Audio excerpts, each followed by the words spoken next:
Ready? Okay. Oh. You can't do that on camera. I'm not. Audio Jungle. Audio Jungle. Hey guys, James with NewBeeDrone here, and today we have team pilot Levi here to talk about his vision of perfection in a racing drone frame, the Leviathan. All right, Levi, we have a few questions here for you about this frame. First one is, why did you want to make your own frame to begin with? Why would anybody want to make their own frame? I mean, it kind of shows where you've gotten as a quadcopter pilot. It shows that you, if it's successful, it shows that you have at least some type of knowledge about, you know, what's good about a frame, what's bad about a frame. I've flown a lot of frames. I saw a lot of things that I liked in frames. I saw a lot of things that I didn't like about frames, and I wanted to take what I'd learned over the years of flying and make my own version of what I like. Wow, terrific answer, Levi. Thank you. Next question.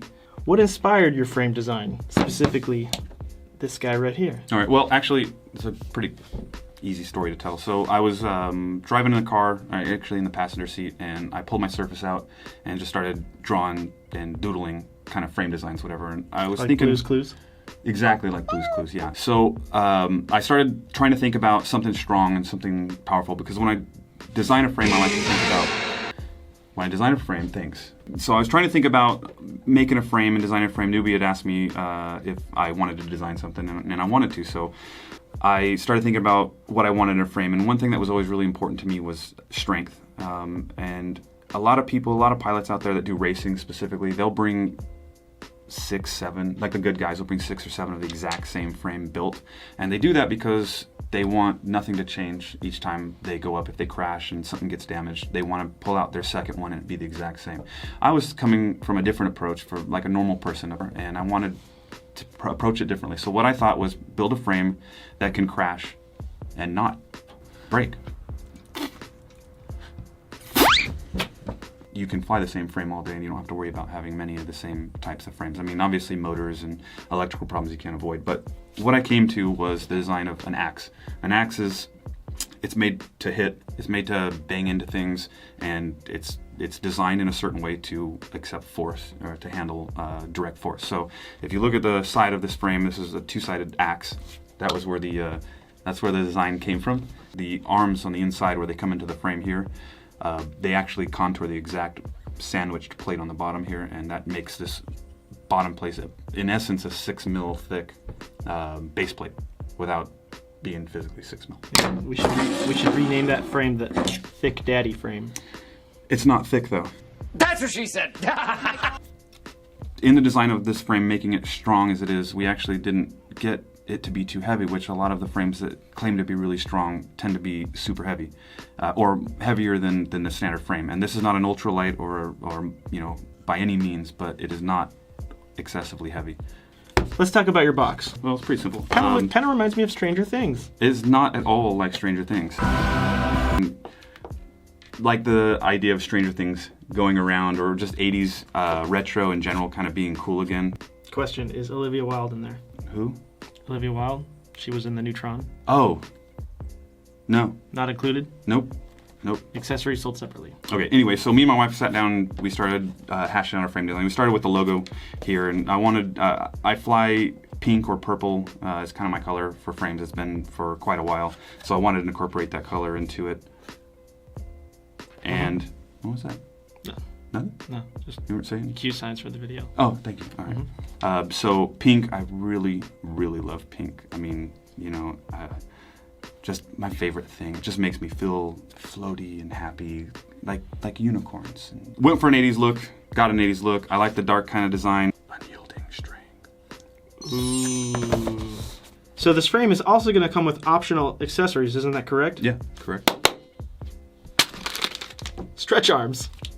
Yeah, so stretch arms. I had a bunch of people, friends of mine that I fly with, that really do like the way it feels in racing and things like that. And this is designed to be a frame that both is good for racing and good for freestyle. So we wanted to accommodate everybody, and you know, everybody's preferences as much as possible. So we decided to do a stretch arm, and these are them. What's pretty nice about These ones aren't very stretchy, so I hope those are. Yeah, no, these ones will stretch a lot. Like you can bend them, do whatever you want. But what's cool about it is you don't have to really do any modification to put it on. Just take out the old arm, and actually it will slot right in. There's no new base plate or anything like that. It'll just go right on. So it's a pretty easy change if that's what you want. And I think in the works is actually going to be a thin arm version, because we found a way to stack 4-in-1 ESC inside on top of the flight controller, and so we don't need to have the wide arms to accommodate an ESC on the outside. So I know a lot of people like thin arm design. So let's talk about some of the features that you've incorporated into this frame design. I know you have some specific stuff that are very unique to this frame, that are different from a lot of frames out there, and even some new things that no other frames have out there. That's correct. So let's talk about it. Okay, so when you're designing a frame, you want to think outside the box. You want to do something that someone else hasn't done before. And so from the very outset, the original idea was to do side plates that stand vertical and incorporate either a 3D print or some type of material in the middle to make it an actual case. So one of the features that we have here is actually a silicone mold that covers all the outside. It's semi-transparent, so if you put LEDs inside, it's going to glow the LEDs. It actually looks super awesome at night. It is stretchy. It's semi-rigid. Yeah, it's pretty good. Yeah, did you smell it? Yeah, it's right. Yeah, right here. Right there. You see that? Perfect. It smells like honey. NewBeeDrone flavor. The idea behind this, and I'm not going to lie and say that this was predetermined or an idea that I had. It happened after we got this prototype piece, but the way that the antennas here on the top are mounted and your VTX antenna in the back, because it's on a soft silicone, actually if you were to hit something, stress is going to be relieved here, and then on your antenna back here, pressure will be relieved. You're not going to rip antennas out or damage video transmitters. So that was a happy accident. Also, because of the camera, your FPV camera is mounted on the soft silicone, it's also going to act as a vibration dampening and remove any jello or possibility of jello inside your video.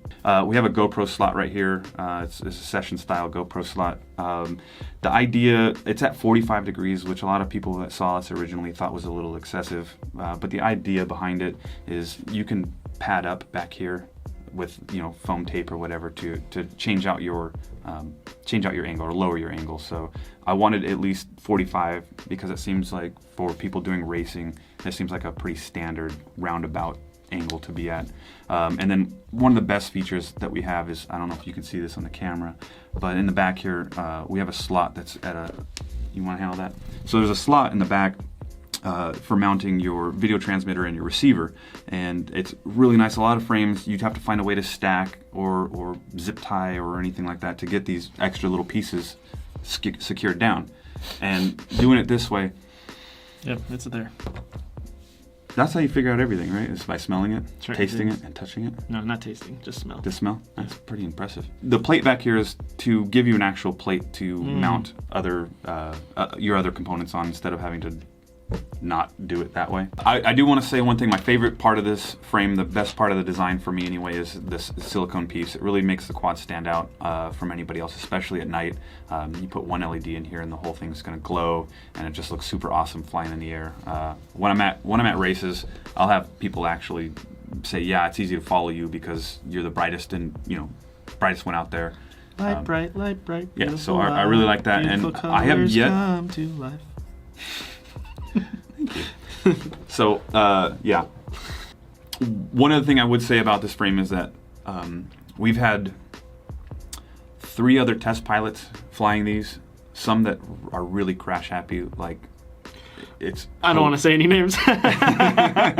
It's one of our team pilots. You know who you are. One of our pilots we happily call the SAT, or Structural Assertion Technician, and he makes sure things are strong. He has yet to break one of these frames. I mean, you should see one of his. It's awful looking, but it hasn't broke yet. I do think it is a very strong frame, and it'll be one of the more hard frames to break while still being relatively light. NewBeeDrone Action News 9 live. Just press nut. Press nut. Can we get a translation? What is it? Press nut. Okay, thank you. I'm keeping that in. Why? Because it sounds so funny when you say press nuts. This is like Jackie Chan saying it. Press nut. No, that's